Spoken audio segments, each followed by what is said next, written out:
ప్రతి అక్షరం ప్రజల పక్షం. HR9 న్యూస్ టీవీకి స్వాగతం, సుస్వాగతం. ఇంటి పట్టాల మంజూరు కోసం 3వ రోజు చేరిన నిరాహార దీక్షలు. గుడిసెలు వేసుకున్న చోటనే పట్టాలు మంజూరు చేయాలి. పూలే అంబేద్కర్ రాజ్యాధికారి సమితి రాష్ట్ర అధికార ప్రతినిధి ముల్లపాటి పిచ్చయ్య డిమాండ్.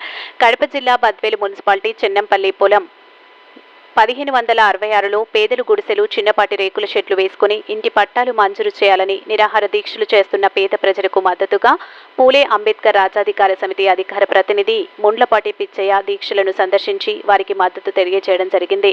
ఆదివారం నాడు ఆయన దీక్షలను సందర్శించి అనంతరం ఆయన మాట్లాడుతూ, గత 10 నెలల కాలంగా నిరుపేదలైన పేద ప్రజలు గుడిసెలు వేసుకుని ఎండకు వానకు తట్టుకొని జానెడు జాగా కోసం నిరాహార దీక్షలు చేయడం ప్రజాస్వామ్య ప్రభుత్వంలో తీరని మచ్చ అని, ప్రజల చేత ఎన్నుకోబడిన ప్రభుత్వాలు ప్రజల కోసం పనిచేయాలి, కానీ పేద ప్రజలను భయభ్రాంతులకు గురి చేస్తూ వారిని బెదిరించి ఆ భూములను బడా భూస్వాములకు కట్టబెట్టే ప్రయత్నం చేయడం శోచనీయమని అన్నారు. పేద ప్రజలకు న్యాయం చేయకపోతే ప్రజా సంఘాలను, రాజకీయ పార్టీలను కూడగట్టి ఆందోళన కార్యక్రమాలు చేయడానికి వెనుకాడబోమని ఆయన హెచ్చరించారు. దీక్షలు కూర్చున్న వారు సుబ్రహ్మణ్యం, కొరియం ప్రసాద్, రాజశేఖర్, అయ్యవారమ్మ, పెద్ద రామక్క. ఈ కార్యక్రమంలో సిపిఐ జిల్లా సమితి సభ్యులు పడిక వెంకటరమణ, సిపిఐ రూరల్ కార్యదర్శి నాగదాసరి, ఇమానియల్, సిపిఐ నాయకులు సుబ్బారెడ్డి, రాజశేఖర్ ప్రసాద్, పేద ప్రజలు పాల్గొనడం జరిగింది. బాకరాపేట సమీపాన ఇల్లు లేని పేదలు మాకు ఇళ్ల స్థలం ఇవ్వాలని చెప్పేసి 3 రోజులుగా నిరాహార దీక్ష చేస్తున్న అందరికీ పూలే అంబేద్కర్ రాజ్యాధికార సమితిని మీ అందరికీ ధన్యవాదాలు తెలియజేస్తున్నాం. ఎందుకంటే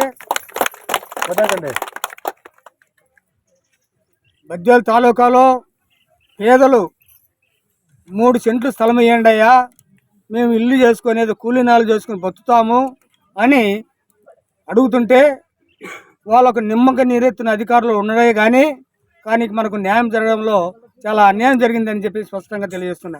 కానీ ఈరోజు మాకు న్యాయపరంగా ప్రభుత్వ స్థలంలో, ప్రభుత్వం యొక్క గవర్నమెంట్ భూమిలో మాకు ఇళ్ల స్థలాలు మనిషికి 2 సెంట్లు ఇవ్వాలని చెప్పి బాకరాపేట సమీపాన దాదాపు 300 మంది ఇళ్ల స్థలాలు టెంట్లు వేసుకుంటే ఈ టెంట్లు కూడా అగ్రగోరస్తు జీర్ణించుకోలేక ఏ విధంగానైనా వీళ్ళకు ఇక్కడి నుంచి తరిమాలని ఉద్దేశంతో వాళ్ళు రకరకాల భయభ్రాంతులు చేసి ఏదో ఒక విధంగా వాళ్ళని ఇక్కడి నుంచి తరిమాల ఉద్దేశంతో ఒక శ్మశానాన్ని కేటాయించి మధ్యలో ఇళ్ల మధ్యలో ఒక శ్మశానాన్ని తెచ్చేసి అక్కడ పూడ్చడం అనేది అక్కడ జరిగింది. కానీ ఎప్పుడు కూడా భారత కమ్యూనిస్ట్ పార్టీ సిపిఐ ఈ యొక్క ఎస్సీ కాలనీలో శ్మశానాలను ఉండేదానికి అనుకూలమే, కానీ ఇళ్ల మధ్యలో లేకుండా కొద్ది దూరంలో వేసుకుంటే బాగుండని చెప్పేసి పూలే అంబేద్కర్ రాజ్యాధికార సమితిగా మేము డిమాండ్ చేస్తున్నాం. ఇంకొక విషయం ఏంటంటే బద్వేలు తాలూకాలో వందలాది ఎకరాలు బంజరు భూమి ఉన్నప్పటికీ ఆ బంజరు భూమి ఎవరికి చెందిందే అంటే అగ్రకులస్తులకు చెందింది. ఆ భూమిని గద్దల్లా వాలి అక్కడ వెంచర్లు వేసి కోట్లాది రూపాయలు సంపాదించుకున్నప్పటికీ ఎవరు కూడా అధికారులు కానీ, పాలకపక్షం కానీ, మున్సిపాలిటీ అధికారులు కానీ, మున్సిపాలిటీ పాలకపక్షం కానీ వాళ్ళ జోలికి పోరు. కానీ పేదలు 2 సెంట్లు స్థలం కావాలని ఇక్కడ గుడిసెలు వేసుకుంటే మీకు 2 సెంట్లు కాదు కదా, మిమ్మల్ని ఇక్కడ ఉండలేమని చెప్పేసి వీళ్ళ పైన దౌర్జన్యంగా జులం చూపెట్టడం నిజంగా సహించరాని విషయం. ఈ విషయంలో మొత్తం బద్వేలు తాలూకాలో ఉన్న ప్రజా సంఘాలన్నీ కూడగట్టుకొని వాళ్ళకు న్యాయం జరిగేంత వరకు, వాళ్ళకు కనీసం 2 సెంట్లు ఇక్కడనే వాళ్ళకు 2 సెంట్లు స్థలం ఇచ్చేంత వరకు పోరాటం చేస్తామని చెప్పి తెలియజేస్తున్నాం.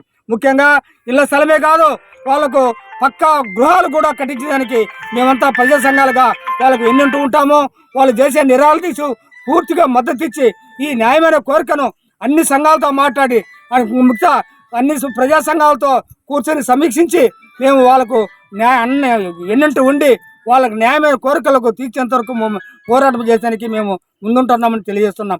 సోదరులారా, ఈరోజు ప్రభుత్వ భూమి ఉంది, ప్రభుత్వ భూమిలో పేదలు, దళితులు ఇళ్ల స్థలాలు గుడిసెలు వేసుకుంటే ఇది అగ్రకులాలు జీర్ణించుకోలేక వాళ్ళు ఈ భూమి ఎటు కాజేయాల ఉద్దేశంతో వాళ్ళు రకరకాలుగా ఇబ్బంది పెట్టేది మేము సహించమని చెప్పేసి హెచ్చరిస్తున్నాం.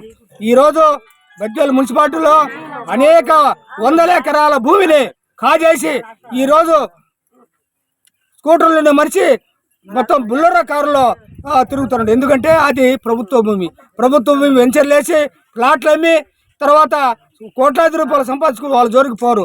కానీ పేదలు 2 సెంట్ల కోసము ఈ పోరాటం చేస్తుంటే వాళ్ళపైన జులుం సాధించి వాళ్ళకు అన్యాయంగా అక్రమంగా ఇక్కడ తరిమేయాలని చూసాము, సహించిన విషయం. కాబట్టి ఇప్పటికైనా బాక్కెరంపేట సమీపాన్ని ఉన్నటువంటి పేదలకు న్యాయమైన వారి కోరికలకు కనీసం 2 సెంట్లు ఇచ్చేదానికి ప్రభుత్వం ముందుకు రావాలి.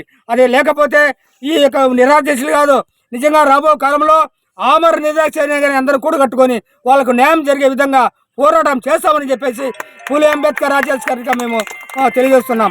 ఇంకొక విషయం ఏంటంటే, మేము గవర్నమెంట్ జోలికి పడములే, అగ్రకుల జోలికి పడములే, ప్రభుత్వ స్థలాన్ని మేము అడుగుతున్నాం. ప్రభుత్వ స్థలాన్ని పేదలకు పంచడానికి మీకు ఎందుకు ఆటంకము? కాబట్టి ఇప్పటికైనా అధికారులు స్పందించాలి. ముఖ్యంగా ఇక్కడున్న శాసనసభ్యులు ముఖ్యంగా స్పందించి వాళ్ళకు న్యాయమైన కోరికలు తీయడానికి ఆమె ముందుండాలి. ఎందుకంటే ఎస్సీ రిజర్వ్ స్థానం ఇది. ఎస్సీ రిజర్వ్ స్థానంలో మాలామాదిలు ఎక్కున్నారు కాబట్టి ఎస్సీ రిజర్వ్ స్థానం అయింది. కాబట్టి ఎస్సీ రిజర్వ్ స్థానంలో ఉన్న ఎమ్మెల్యే గారు పేదల పక్షాన్ని నిలబడి వాళ్ళకు న్యాయం చేసేందుకు ఆమె కూడా కృషి చేయాలని చెప్పేసి ఆమెకు సమన్వయంగా తెలియజేస్తున్నా. కాబట్టి సోదరులారా, ఎప్పుడు కూడా భయపడద్దని, మన పోరాటం ఎప్పుడు కూడా ముందుంటుంది. పోరాటం చేసి అంబేద్కర్ చెప్పాడు, పోరాటం చేస్తే మన ఫలితాలు దొక్కుతాయి. పోరాటం చేయాలి, అందరిని కూడగట్టుకోవాలి, సమీకరించాలి. అప్పుడే మన ఉద్యమం ముందుకు సాగుతుంది. కాబట్టి ఈరోజు సిపిఐ పార్టీ ముందుంది కాబట్టి సిపిఎం పార్టీ ఎప్పుడు చేసినా కానీ, ఎక్కడ చేసినా కానీ మనకు న్యాయం జరుగుతుంది. కాబట్టి ఆ పార్టీ చేసే ఈ యొక్క కార్యక్రమానికి పూర్తిగా మనం అందరూ సహకారాలు అందించి మనం ఈ యొక్క న్యాయమైన కోరికను తీర్చడానికి మనమంతా ముందుండాలని చెప్పి మీ యొక్క సమన్వయంగా మనవి చేస్తూ, మనమంతా ఒకే ఉద్యమంగా ఉండాలి, ఒకే పోరాటం చేయాలి, మన హక్కుల కోసం సాధించాలి. మన యొక్క 2 సెంట్లు సాధించే వరకు మనమంతా ముందుకు సాగాలని చెప్పేసి మీ అందరికీ సమన్వయంగా కోరుకుంటున్నా.